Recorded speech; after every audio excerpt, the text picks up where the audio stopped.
Hey guys, so which interesting video on Wild Rift. So they're back with the tier list for patch 4.1a, which just released semi-recently because they did delay the release by over a day because they did have some issues releasing it, but mostly in patch 4.1a, there aren't exactly a lot of like huge changes. I think that the main big changes are probably the item changes for Mantle and Sterex, and Sterex kind of matters for Urgot and also a few ADCs, but mostly in this video we're going to correct a lot of the overratings or underratings that I made in my last video, because obviously the meta was still shaping up, and obviously I made some mistakes here and there as to how strong or weak certain champs are. So we're going to start off at the Baron lane, where the main concept is tanks are king at the moment. So if you're not a tank, you can still do well, but you're just not gonna do as good. So for example, if you take a look at the S tier, we have like Akali, who used to be the top of the S tier, but in reality, Akali kind of it is a little bit difficult to play in the Baron lane, because it's really difficult to really kill anybody in the Baron lane, and the main way you're gonna get kills is from like team fights like a Herald or Dragon, or at like roaming to mid, for example. But if you go for like team fights and the other Baron laner doesn't, and they are a tank, for example, they're gonna get a lot of free plates and they're gonna get a lot more tanky more quickly. So either way, it's kind of like not very good, which is why, even though I still think champs like Akali or Irelia are still good in the Baron lane, just because of their carry potential in solo queue, and how if you're good at them, you can always pull them off. I think that in the current meta, tanks are way better in the Baron lane. So obviously in the S plus tier we still have Garen, who when you build the Hullbreaker and of course the new tank items, he becomes a super duper tanky. He becomes a split pusher, he becomes a tank in team fights, even though you still build Hullbreaker, and he's just impossible to kill. Wukong, it's not really the same, but he has good team fight potential with his ultimate, of course, and then he can also build tanky after his first like one or two items. Aatrox is also about the same. You basically go Black Cleaver into full tank, and Gwen is the unique one where she's basically there because she's a tank counter because of her true damage. So the moment you hit like two items onwards, you start being like useful, and like three items onwards, you will start to like shred tanks. So that's the main reason why she's up there. Now Urgot is really good in a sense that he goes Black Cleaver into full tank as well, similar to Aatrox, and I think that with the new Sterex changes as well, he is now, again, super duper tanky while doing really decent damage. It's basically about the same as Aatrox, but it's just kind of different, where Aatrox focuses more on healing, but Urgot is more about like positioning and actual tankiness. Now Sion is one of if not the most tanky like champs in the game, because he naturally gets health from his passive, and he makes really good use of the new mantle as well. And like the moment you hit like three items, I think like Sion becomes almost unkillable. You can split push, you can team fight, you can rotate around the map with your ult, so on and so forth. Malphite, pretty straightforward, just a tank with a huge team fight ultimate. Mundo, I've actually moved up by a lot, because I've played Mundo myself, and Mundo, if you don't like screw up your laning phase, like if you just go even and you get like two items or so, three items, etc., like every item you get, you're gonna get tankier and tankier, and you basically get to a point where you're basically unkillable, and you can even just like tower dive easily with your team, and there's nothing much the enemy can do.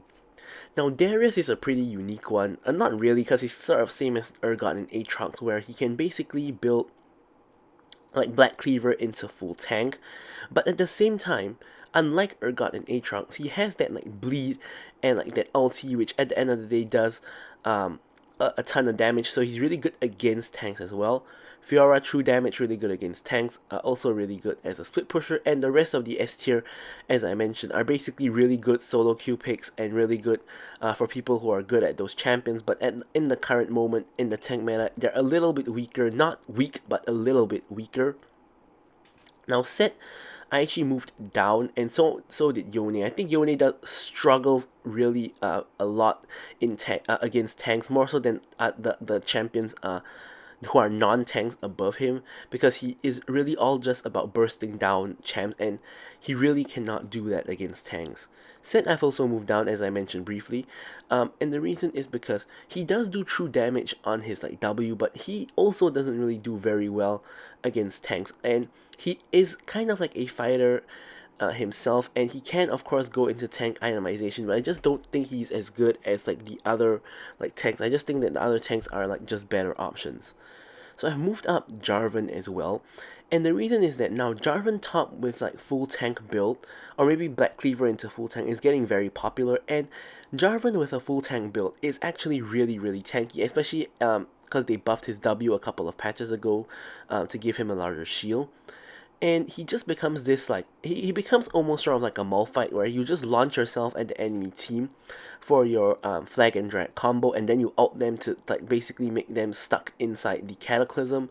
And you could see this as a better or worse version of Malphite, because Malphite it's instant but it only lasts for like a second, whereas Jarvan it takes longer to actually cast your combo, and it also takes more skill to aim, but you can trap them in the Cataclysm for like a couple of seconds, and if they don't have mobility to get out, they're just stuck in there with you forever, and you won't die because you're a tank. So I've moved up Singed, because Singed actually does pretty well currently. Main reason is because with the new tank items, of course, he's more tanky, and of course, with the new Searing Crown, he has another way to apply his like dot. So that makes him just a lot better, and it just is just pretty logical that Singed is, of course, a really good pick at the moment. Definitely way better than what he was previously. I've moved Pyke. I think I moved Shen up also, if I'm not mistaken. But because Shen, again, also really tanky, but very team reliant. I moved Pyke down because Pyke in the Baron lane kind of really isn't very good, especially because he just got nerfed for the lanes. But I think in mid and jungle he is still fine, but in Baron lane he kind of doesn't really do very much. He's not killing anyone in Baron lane, and he can only roam to mid to try to farm kills, so he's not that good in Baron lane. Now let's talk about the jungle. Okay, now, so for the jungle, you don't really find tanks in the S plus tier except for Aatrox. Red Kayn could be a tank as well, but we already explained why Aatrox was good. Kayn, he can go both blue and red depending on the match. Now, generally in this current meta, Red Kayn should be better. Unfortunately, for Kayn users, because Blue Kayn finally got buffed to a point where he's playable, but now he kind of isn't playable because he's an assassin, and we're against tanks. But then again, we also have champs like Kha'Zix, who is still really good. Mostly because you can gank non-tank lanes. Like if mid and ADC are definitely not gonna be tanks, you can try to gank them, get kills, and get a hit. Gwen, same story as the Baron lane, and Lee Sin, again, kind of same story as like Kha'Zix. You can always go for non-tanks, and if you snowball a game, you're always gonna be a hit. Wukong, same as Baron lane, but his jungle clear isn't very good, which is why he is only in the S tier and not the S plus tier. Now, jungle actually kind of covers up the weaknesses for a lot of champs like Yone, for example, who can like go for the ADC or like mage lanes and try to kill them and get a hit through there, so they don't have to necessarily fight tanks if they don't want to until you reach the later stages of the game.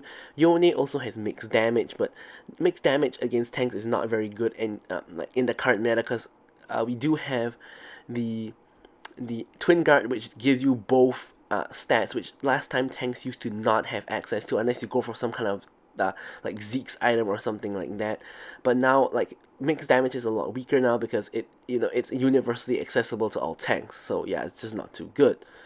Now I moved up Jarvan and Rammus as well as Nautilus. So Jarvan is the same explanation as the Baron lane. For Rammus, he's actually really strong at the moment, especially because you can go like Thornmail, you can go like Wits End, you can go Twin Guard, and like you don't have to slow on your W anymore, and like when people attack you, they just take a lot of damage themselves, and you have a lot of CC, a lot of engage, and you're really tanky. So basically he's like all you're looking for in this current meta. He's also an insane ganker, and I put a lot of gankers in like the S tier, like Pantheon, like Jarvan, like Rammus, etc. Because sometimes you can win the game straight up just by ganking early and getting your lanes ahead, which is also sort of why Lee Sin is always at the top.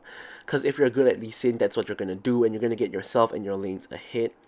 Nautilus, you can go for full tank Nautilus in the jungle, but of course more common is of course full AP Nautilus, both of which are good. Tank Nautilus, of course, in the tank meta, he's amazing.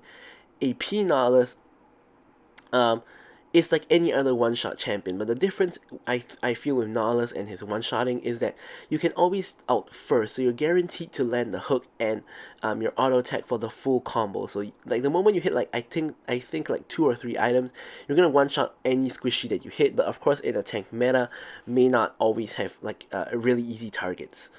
But also Nautilus did get a nerf on his E. Overall, as I said, that only brings him in line with other champions, because he used to be a bit too fast.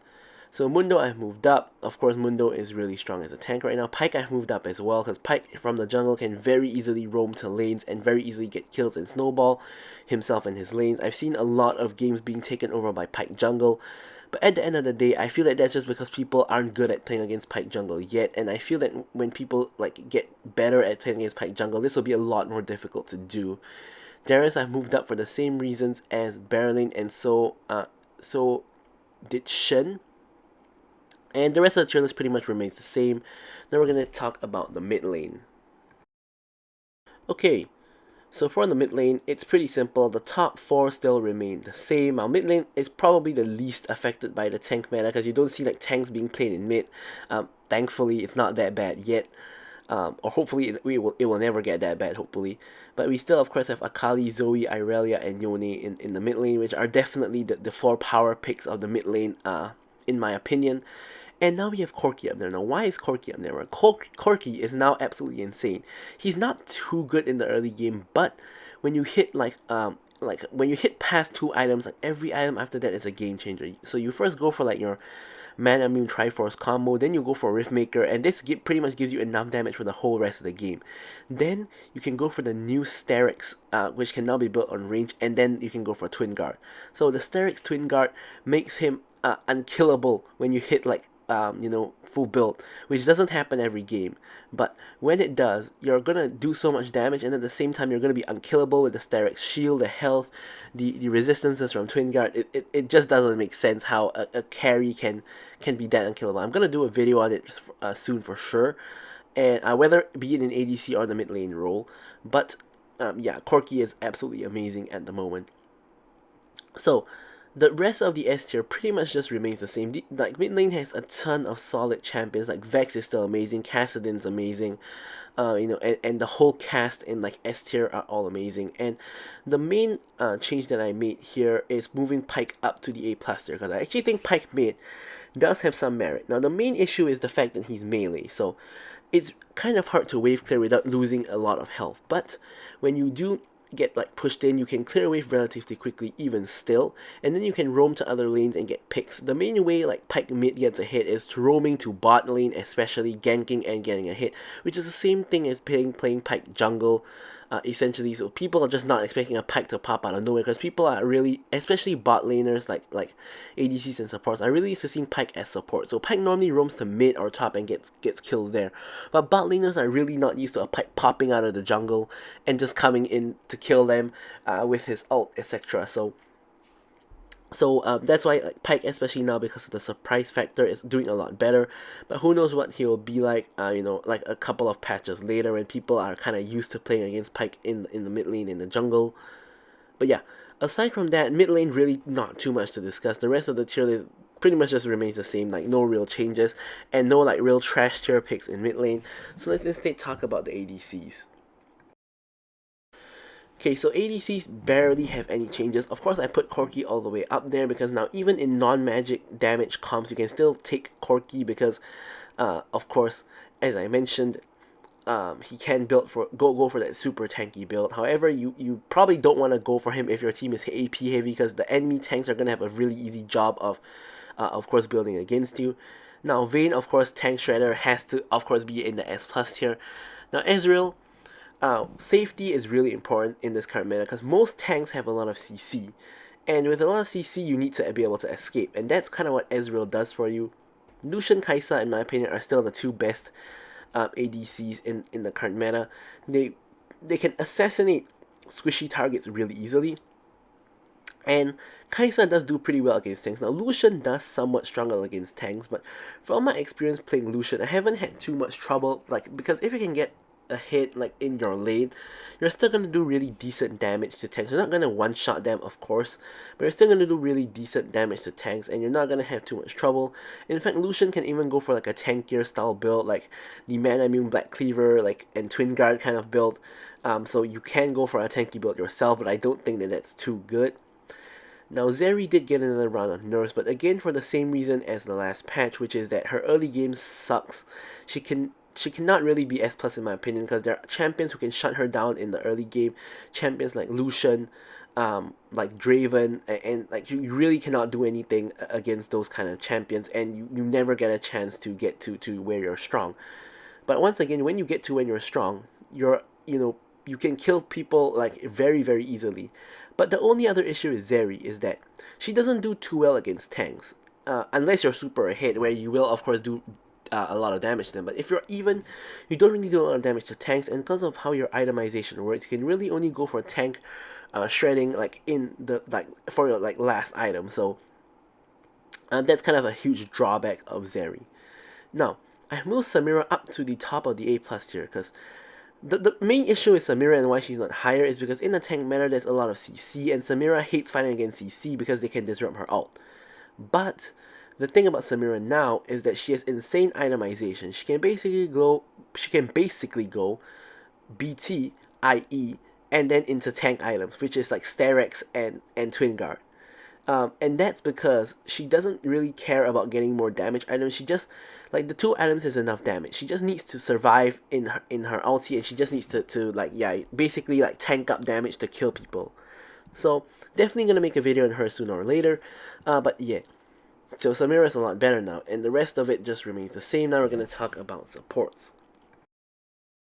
Okay, so for supports, basically the tier list more or less remains the same. The top 3 supports are always going to be the top 3 supports. Even in the tank meta, I'm kind of surprised at how Nami, Lulu, and Karma are still really strong.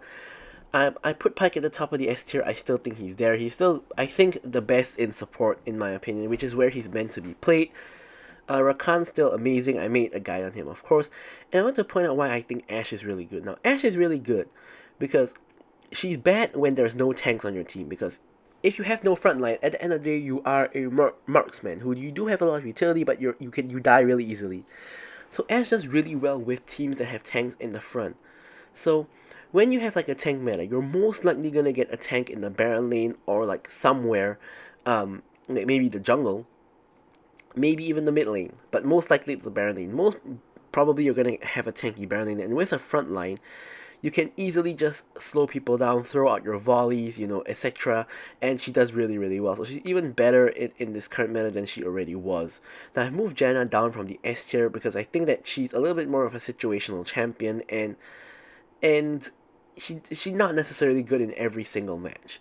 So Seraphine I still think is really underrated by a lot of people. The double shield that you get now is pretty insane, and you do a lot of healing and shielding with your double cast W.